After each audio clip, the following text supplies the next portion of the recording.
got your energy stories for the third week of October 2025. And in the first one, advanced geothermal company Fervo Energy inked a 15-year power purchase agreement, a PPA, with Shell Energy North America for 31 megawatts of geothermal power from Fervo's Cape Station geothermal project in Utah.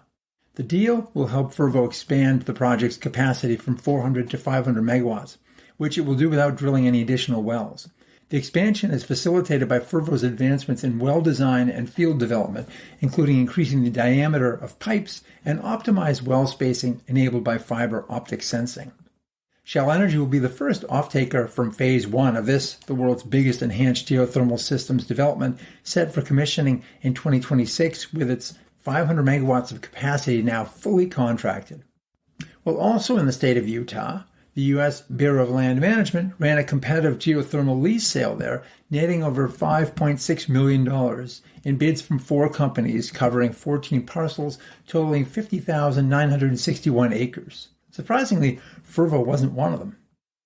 Meanwhile, Google and Baseload Capital have signed a 10-megawatt PPA for geothermal energy in Taiwan. In addition to the power contract, Google will directly invest in Baseload Capital with the goal of accelerating the development of more geothermal energy in the region. The 10 megawatts will double Taiwan's existing geothermal output. This isn't the same enhanced deep rock work that Fervo is doing in Utah, but rather shallower wells in the Pacific Ring of Fire. Siemens Gamesa heralded completed work on a 21.5 megawatt prototype offshore turbine at the Oosterweel test facility in northern Denmark. This is the world's most powerful wind turbine for now, but 3 Chinese companies are in the race to develop 25 megawatt machines, with Goldwind saying last December that it was producing a 22 megawatt model that could generate up to 25 megawatts. But all is not well in the land of big turbines. The Trump administration's decision to halt construction of Equinor's 54 turbine, 15 megawatt machines, 810 megawatt Empire Wind 1 project off New York's coast on April 16th is raising concerns that even fully permitted developments representing billions of investment are now in peril.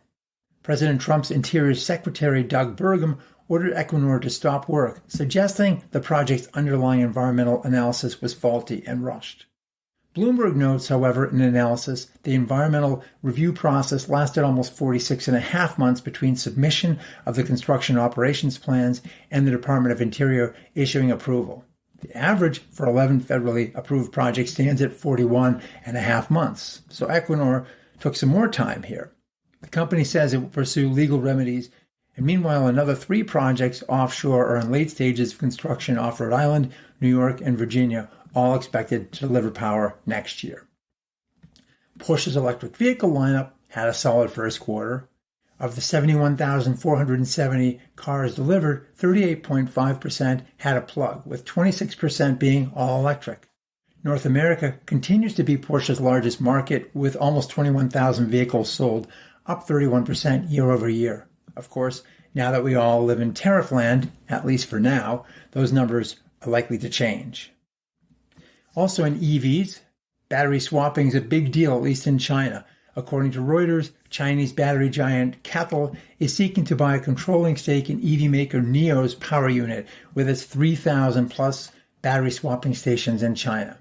While NIO didn't directly answer queries about the deal, it did comment that it was promoting joint construction of battery swapping stations with multiple investors, including CATL.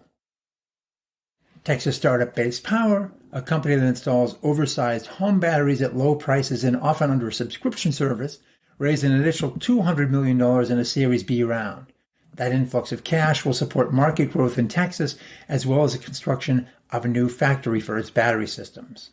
Base offers 25 and up to 50 kilowatt-hour battery systems in Texas to homeowners for backup power, with the customer paying several $100s up front as part of a 3-year commitment.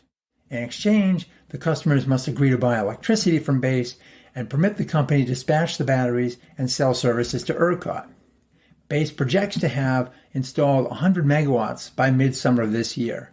To put those battery sizes in perspective, a Tesla Powerwall unit is sized at 13.5 kWh, while the average U.S. home uses about 30 kWh of power daily. So these Base batteries are pretty big.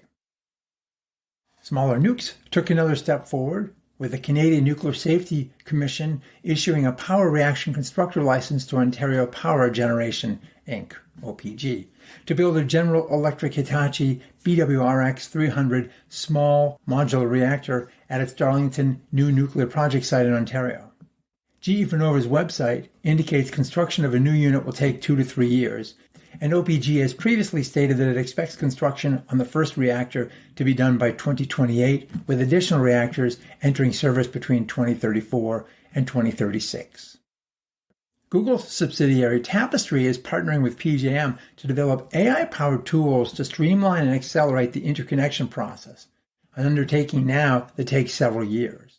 PJM is in a tough spot with rapidly growing load and expected supply retirements representing up to 20% of its current supply capacity. Meanwhile, thousands of assets representing 200 gigawatts of supply, mostly renewables, languish in the interconnection queue for about 2 years these days. Tapestry would manage the queue, the first time it has done so in the U.S., building various models, including transmission flow models, developing estimates of costs related to necessary transmission reinforcements, and developing schedules. It would also analyze all applicant PDFs and automate the timely and error-prone data verification process.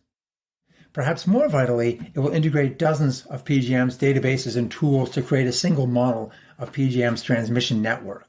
Tapestry has already been used in Chile to develop and pilot a planning tool for the nation's transmission grid. The pilot began in Chile in 2021 and aids grid operators in simulating their grid 86% faster than it used to be. This year, the Chileans will fully integrate the tool into their control room and processes. Well, thanks for watching, and we'll see you again soon.